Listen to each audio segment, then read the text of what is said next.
Ant-Man and the Wasp: Quantumania is a stupid-ass movie. Not stupid in the sense that it's mind-numbing action for you to consume, but stupid in the sense that for everything it was hyped up to be and advertised as, it was none of that. This was supposed to be the MCU's big step forward, the big kickoff to Phase 5, and the chapter that everyone was supposed to be excited for, and it was none of that. Spoilers ahead for those of you who haven't seen the movie yet.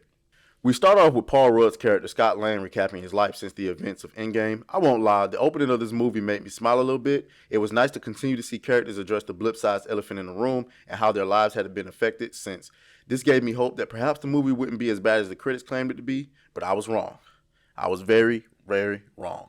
Scott's life is interrupted by a phone call from the local jail who has his daughter Cassie Lang in custody for, you guessed it, a peaceful protest. The writers missed the opportunity here to address the fact that Scott wanted a better life for his daughter and didn't want her to grow up a criminal like he did. And because she had to grow up without him for 5 years, that chance was missed. They didn't make her a thief or, some kind of acting out kid like normal parents have. Instead, they chose to turn her into an SJW Antifa moron. Catherine Newton's Cassie Lang is about as annoying and condescending as you might think she is. She even teams up with Hope Van Dyne in emasculating her own father after he tried to lecture her for the decision that she had made. To make matters worse, she has the audacity to question her father about what he's doing with his life. What? Despite the fact that he was integral in the plan that saved the entire universe, and she has the gall to talk to him like this? What are we doing? Anyway, so we learned that during the 5 years Scott Lang was gone, Cassie had been reading Hank Pym's books and suddenly became an expert on quantum physics. Then she magically created a quantum bullshit machine that allows them to study the quantum realm without actually having to go there. Okay, first question here is, how long do you think the Marvel audience is going to fall for this? Little girl is genius because we say so, without any prior years of expertise or experience. Kate Bishop is supposedly a better archer than Hawkeye and is able to defeat the Kingpin despite the fact that it took Daredevil, a more seasoned veteran, 3 seasons to do so. Riri Williams farted out a magical vibranium radar. I'm here about the vibranium detector that you built for the CIA. My professor said I'd never be able to do it. To be young, gifted, and black, though, right? God damn it! You can't make this shit up! Despite not even being old enough to buy alcohol. And now we have Cassie Lang, despite having the genes of her father who is otherwise a complete moron, is suddenly a Tony Stark level genius. Whatever. So Janet Van Dyne gets pissed at Cassie because the bullshit machine sends a signal to the quantum realm. Janet shuts it off, but it's too late. They get sucked in and separated. One team is Scott and Cassie, the other is Janet, Hope, and Hank Pym. Janet leads the second group because she's familiar with the quantum realm and decides they need to go to find a former ally who can help find Scott and Cassie. Speaking of Scott and Cassie, they aren't doing so well. They get kidnapped by a bunch of quantum rebels who want to know what they're doing there, and if they work for him. Who is him? The Conqueror, Kang. But we will get to him in a little bit. So Janet meets up with her former ally, who turns out to be Bill Murray's character. He then reveals he has switched sides and joined Kang. He seems to be angry at her because apparently he used to be busting them cheeks.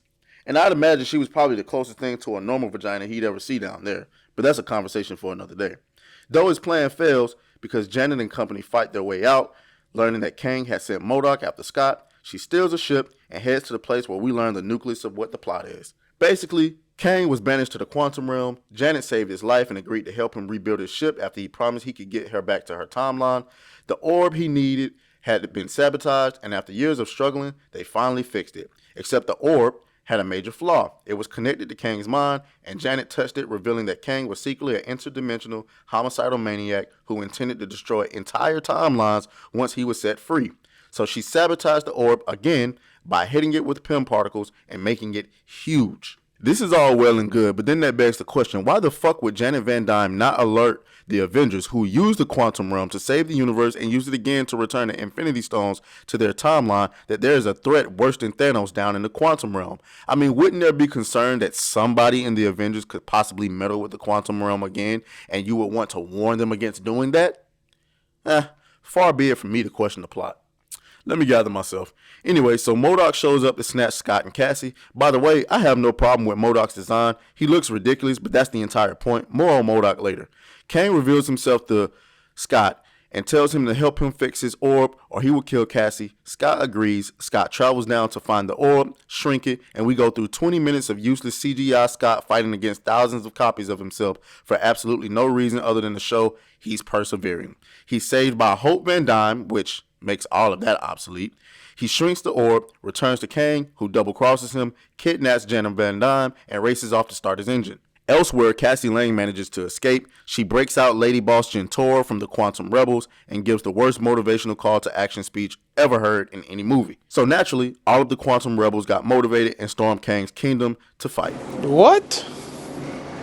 Kang takes the gloves off, goes down there, and smacks everyone around for a few moments before he is defeated by a bunch of Hank Pym's ants, who apparently were also trapped in the quantum realm, and time affected them differently, and they suddenly became some super organism or some shit.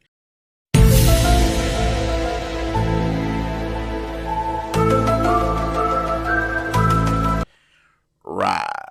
Anyway, Cassie somehow defeats Modoc despite the fact that the Scrim established that she isn't that great at combat.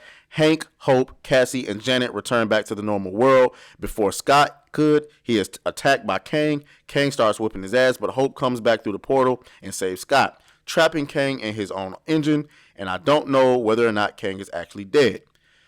Sheesh. Now that's the recap. What a fucking shit show. What was the point in all of this? We were sold that this was going to be some big must-see for the next chapter of the MCU, yet we are right where we started at the beginning of the film. Scott living his best life, and Kang still stuck in the quantum realm. The only thing that pushes anything forward are the post-credit scenes, which we'll talk about in another video. Modoc was a complete fucking joke. He did nothing useful, and they pussified him in the end by having him turn on Kang because Cassie called him a dick. What? Wow. What was the point of having Hope Van Dyne in this movie? She literally did not say anything besides, "Mom, you're hiding something." The CGI was average. I didn't hate it as much as everyone else did. Paul Rudd was good as always based on what the script asked him to do. Jonathan Majors was excellent as playing Kang, and I feel as though he sold the character really well. The problem is Ant-Man had no business fighting Kang. None whatsoever. How are you going to justify Kang being a Thanos level threat when he lost to Ant-Man? I love how the marketing of this film tried to make you believe that this was going to have some consequences when there was none whatsoever. Remember that line? We both just have to lose. Yeah, that was bullshit.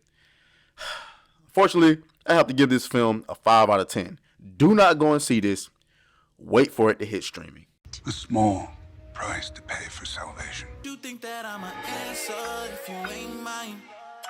Even if you call me up 100 times, 'cause you know I go crazy for mine.